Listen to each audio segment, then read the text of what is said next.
Primož.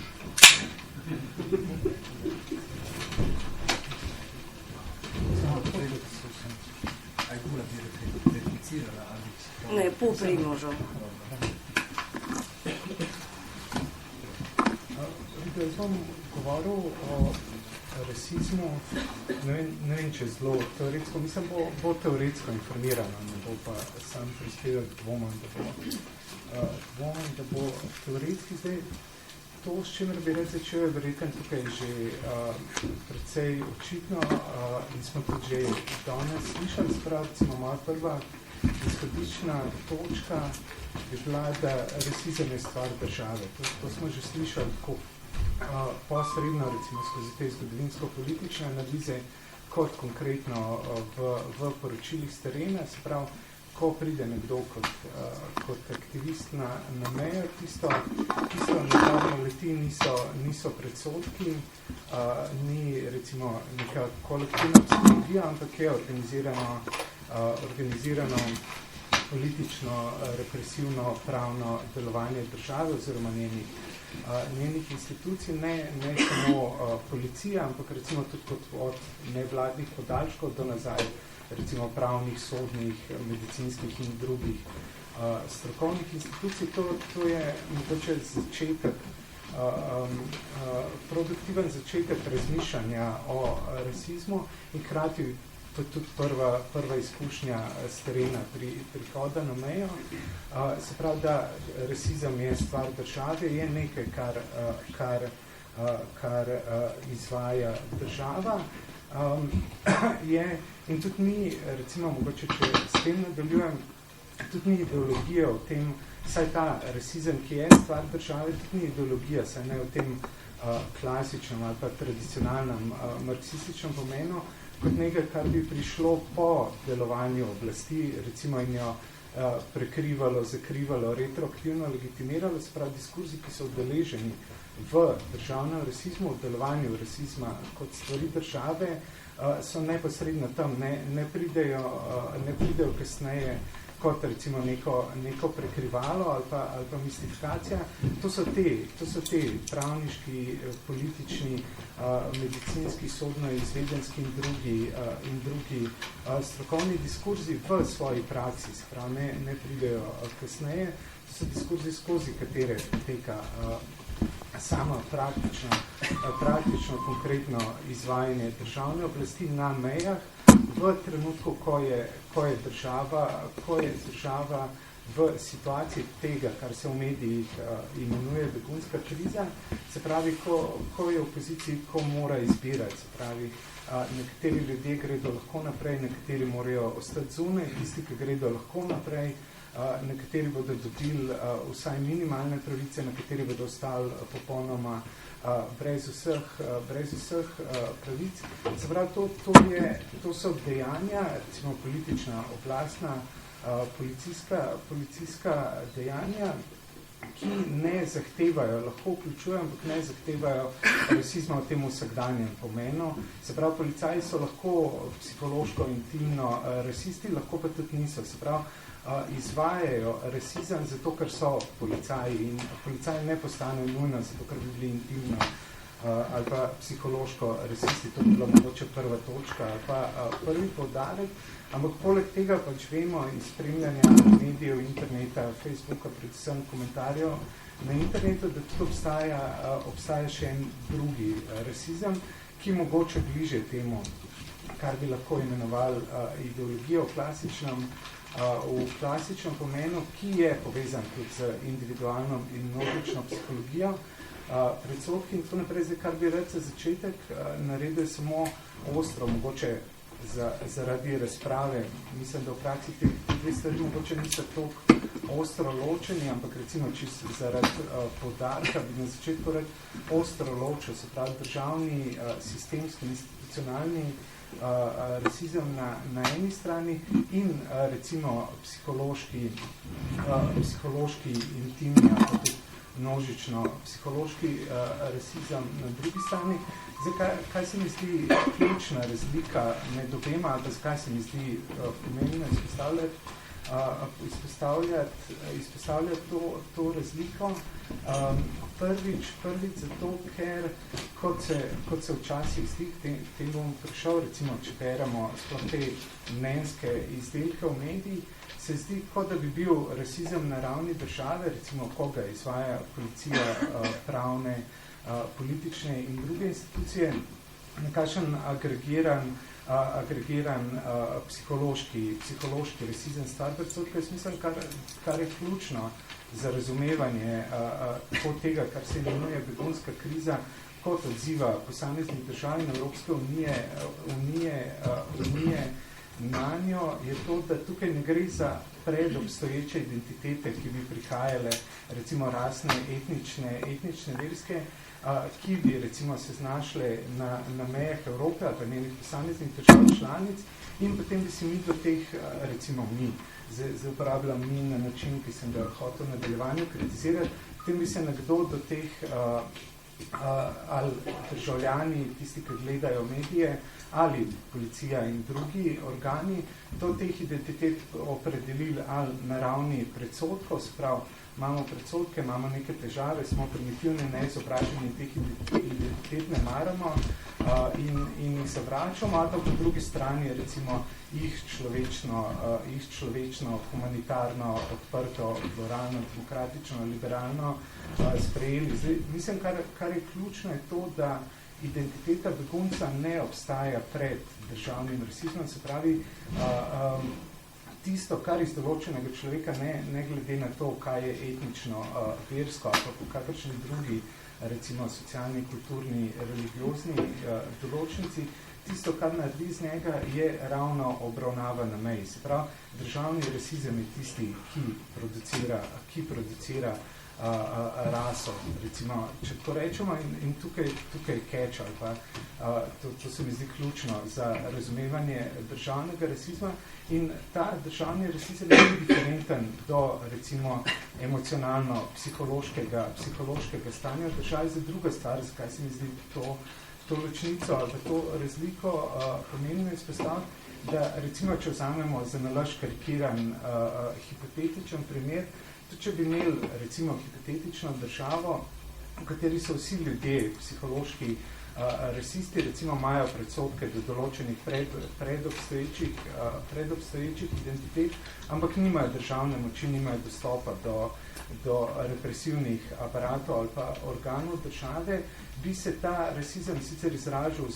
verjetno zelo zoprnih stvareh, kot so žalitve,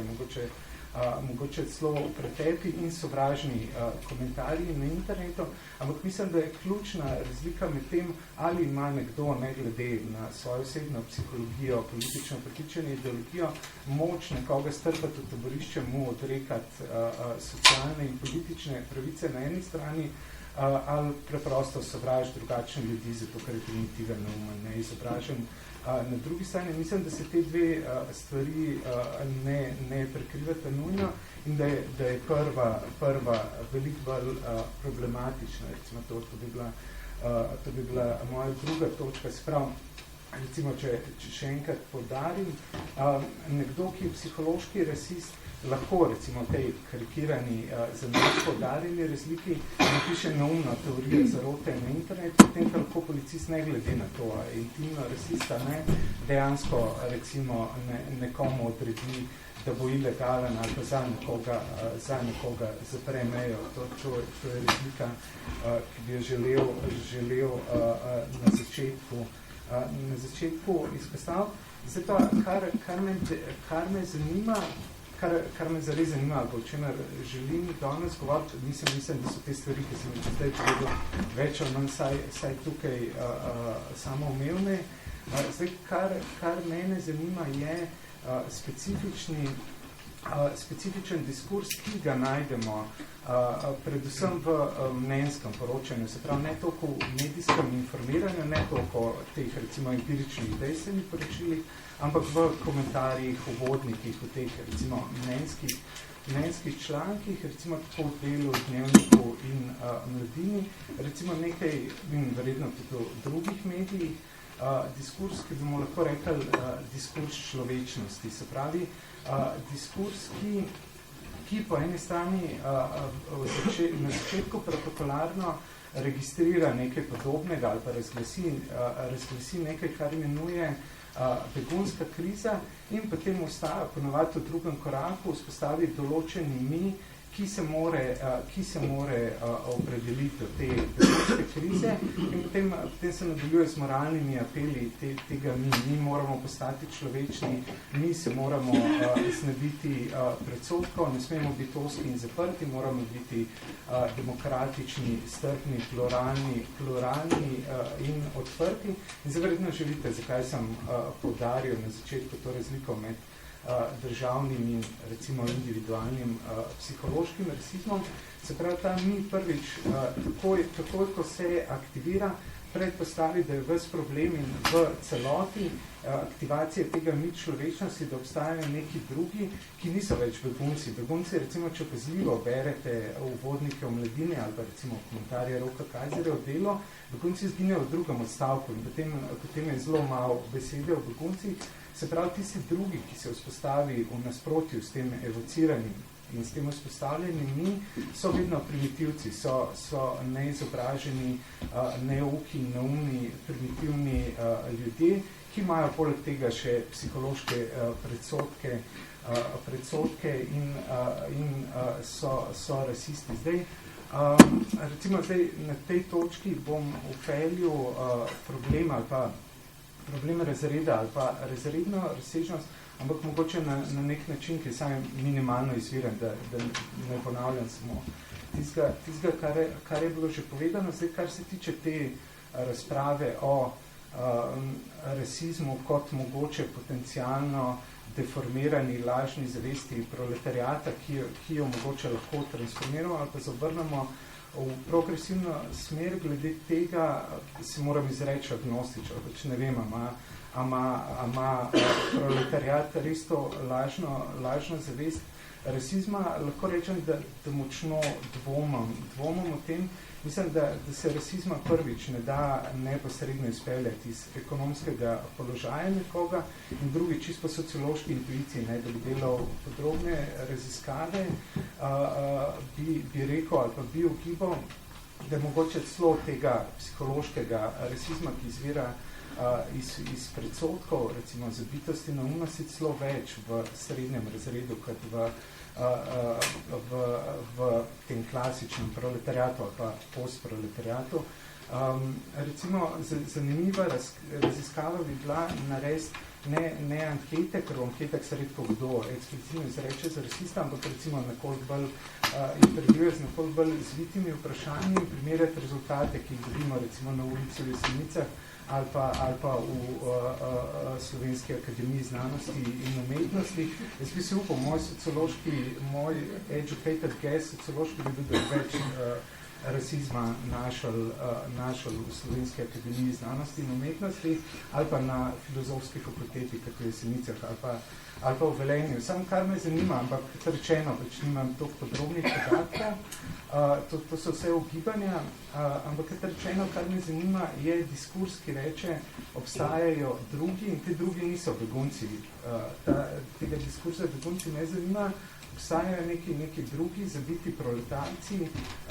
podeželani, ravno te ljudje iz Jesenic in Velenja, in to so problematični ljudje. Se pravi, človečnost se evocira proti tem,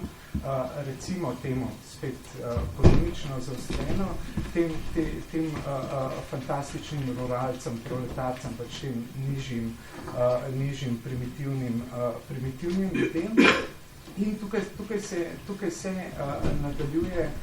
in nadaljuje se v tej smeri. Se pravi, imamo ločevanje na izobražene, neizobražene, imamo ločevanje na urbane in ruralne, imamo ločitev včasih zelo eksplicitno na srednji razred in proletarce. Se pravi, vse te klasične delitve, ki se recimo predstavljajo kot humanitaren, človečen odgovor na begunsko krizo in nekaj, kar ne bi reševalo preteč problem rasizma, ampak se verjetno že opaziti tisto, kar izgine iz tega diskurza, poleg beguncev je tudi država. Se pravi, nimamo ničesar, nobenega elementa, s katerim bi lahko sploh razumeli tudi če sprejmemo to sintagmo begunska kriza, se pravi, nimamo niti države in policije na eni strani, niti beguncev sami. Se pravi, imamo samo razsvetljen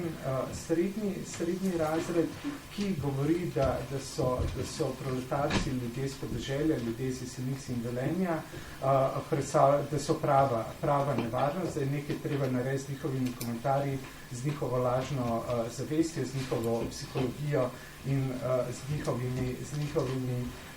z njihovimi mentalitetami. In zdaj, rekel sem, da bom upeljal razredno dimenzijo v analizo diskurza o rasizmu beguncih in mislim, da je tukaj to, kar najdemo v tem diskurzu, v katerem ne najdemo ne države in beguncev, je ravno rasizem srednjega razreda, ampak nek specifičen rasizem, ki se izogne, se pravi ta zelo izrazito, se pravi imamo vse klasične diskurzivne postopke značilne za rasizem, se pravi imamo eksternalizacijo sovražnika, ki zadobi precej fantastične poteze, recimo kmetavza človeka z podeželja, običajnega proletarca. Se pravi, imamo tudi značilno rasistični esencializem, se pravi, ti ljudje so toliko degenerirani, to kulturno degenerirani, da z njimi ni mogoča debata, za podarjanje, govorimo o levičarskem diskurzu, ampak o recimo mainstream, liberalnem diskurzu vodilnih časopisov v Sloveniji. Se pravi, imamo vse klasične, recimo diskurzivne rasistične postopke. Hkrati pa zakaj mislim, da ta rasizem srednjega razreda toliko perfiden in toliko učinkovit, ker se izogne politično korektni cenzuri, ki drugače velja za odkrito rasističen diskurs. Recimo, če bi rekel Afganistanci ali pa Afričani so neumni zabiti, nič se ne da z njimi narediti, kulturno degenerirani, vredno urednik ne bi spustil dnevnika ali pa v delu ali pa v mladini tega članka skozi. Če rečemo, ljudje z podeželja so kulturno degenerirani, neumni in ni pomoči, je že več možnosti, se pravi, ker se ne aplicira na drugo etnijo ali pa raso. In recimo drug precej perfiden, recimo temu ideološki trik tega diskurza je, da tarče tega rasizma obtoži, da so same rasistične, se pravi, ne samo, da se izogne politično korektni cenzuri, ampak je uporabil svoj prid, ampak ponavadi brez kakršnega koli, recimo, sistematične raziskave, brez kakršnega koli disclaimerja, dosti je najdeti dva sporna komentarja na internetu in potem se iz tega ekstrapolira vse mogoče moralne panike o stanju duha, recimo med ljudmi, ponavadi med ruralnimi ljudmi, med kmetavci, kar seveda nastopa več ali manj kot eufemizem za proletariat oziroma postproletariat.